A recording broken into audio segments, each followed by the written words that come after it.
Why? Why? To create episodic memory. That's right. I always think of episodes. They remember episodes, right? Okay? And then each piece has to be narrative. And we want to review. Because the review creates the neurons that fire together, wire together. That's the hard wiring when we review our content. Okay? And success model is all about having our students master. It's all about mastery of the content, right? Mastery of the thinking skills for the 21st century. Okay? So how does the success model work again? When our content is difficult, then what happens with our students? So how do we set them all up for success? Chunk the information, visual, auditory. Chunk the information in small pieces, make it visual, auditory, kinesthetic, and review. And again, this helps them hardwire the information. Okay? And do we want to teach it the difficult content individually first? No. How? Whole groups, small groups, partnerships, and individuals. Okay, what's this? Make them. So it's called the path. It's the path of learning in memory, and the information comes in through our senses into what part of the brain? The thalamus is the realization. Where does it go? Two places, up to the and down to the okay, and the amygdala is the emotional control center. Okay, so if our amygdala is activated, can we learn? No. It turns off working memory so that no new learning can occur for up to 20 minutes. And we also learn strategies to help that happen faster. Okay? And the amygdala is where what is located? Fast. And what does FAST stand for? Fear, anxiety, stress, threat. So it's the emotional part of the brain, non-linguistic, that remembers fear, anxiety, stress, and threat. And it sends a message, uh-oh, if it's activated, it's not okay to learn. And then we can calm our students down by some strategies we learn. And then working memory sends a message to the amygdala, it's okay, calm down, it's safe to learn again. Okay? And so, what's this called? Why is this here? Part of the foundation.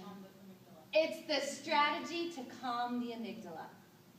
If we brainstorm with our students, what the 3 parts of the home court advantage, what's the 3 parts? Safety, support, belonging. If we brainstorm with our students what they need to feel safe, supported, and like they belong, and we follow through, then their amygdala will stay calm in our classrooms.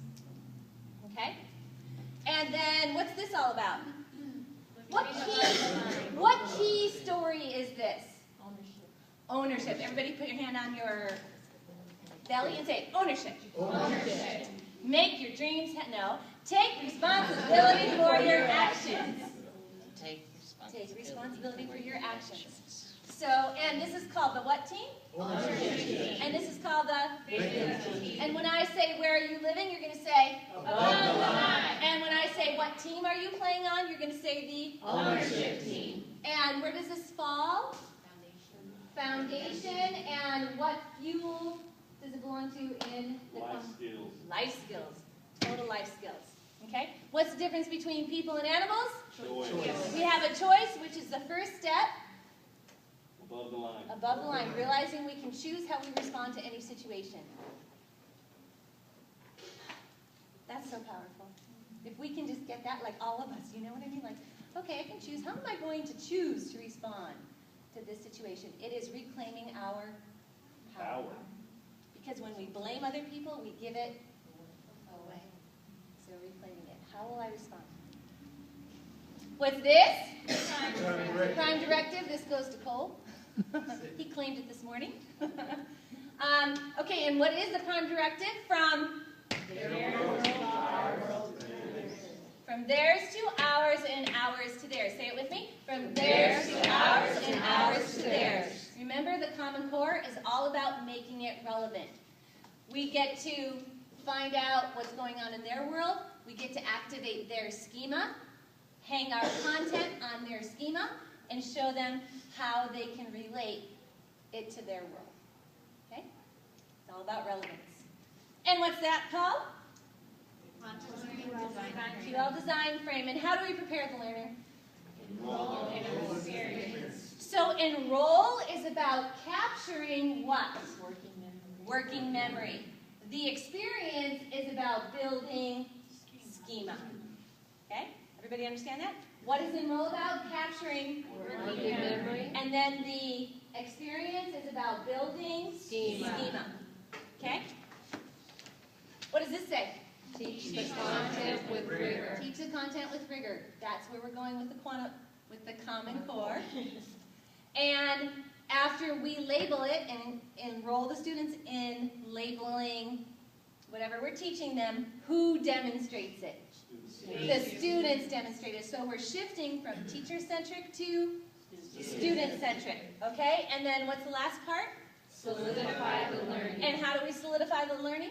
Review and celebrate. And celebrate. Remember, we want them to get addicted to that celebration that releases the dopamine in their brain.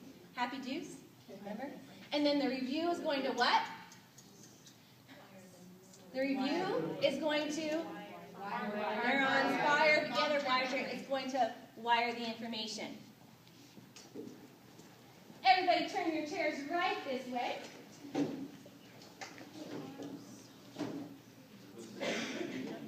Great job, left side of the room. Everybody turn your chairs around. I totally appreciate that.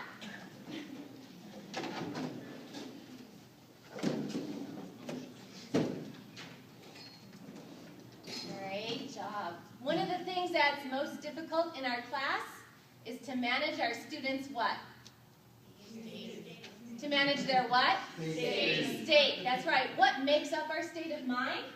Thoughts, physiology, emotions. That's right. And the key is when we change we change them. And how do we change them? We Influence behavior through action. That's right. So in the moment when we're teaching and we see our students aren't paying attention or they're in a conversation, we can influence their behavior through action. Clap 3 times, snap twice, stamp your feet once. Use behavior to influence their action. Okay? And we can also manage state by using music. And we can also have them slant when they're feeling tired. And we also want to create the optimal brainwave state for learning. And what's that? Alpha state, which is a relaxed, alert state. When we do slant, what state does it put us in? Alpha state. When we play soothing music and Baroque music or classical music, what state does it put us in? Alpha. Let's do the 5 tenets together. Ready? Go. Everything speaks. Everything is on purpose. Experience for label. Acknowledge and effort. If it's worth learning, if it's worth celebrating. Give yourself a hand. Okay. So this is Path of Learning and Memory Part 2. Can everybody see it okay? All right. And so this was all about what? The hippocampus. Why is the hippocampus important? It holds short-term memory when we're teaching our content. What's the longest we can go? What's the longest we can actually do direct instruction with our students? 20 minutes. And then they need a? So the hippocampus can what? It can empty the information into the appropriate sensory cortices. Then when their hippocampus is empty, they can learn more information. Okay? And what's the combination to unlock long-term memory? 10 minutes, 24 hours, 7 days. So at the end of that 20 minutes, maybe 15, 17 minutes of instruction, we want the students to review after how many minutes? 10 minutes. The next morning, we want to make sure we review, so 24 hours later, and then 7 days they can review their notes a week later. So it gets where? Long-term memory. Long-term memory. And when does it get encoded into long-term memory? Sleep. during sleep. What state of sleep? Theta sleep. Okay? These are all the strategies we can use to make sure we're hitting the visual, auditory, and kinesthetic strategies. What's this called? KEG. KEG. And it's all about how to deliver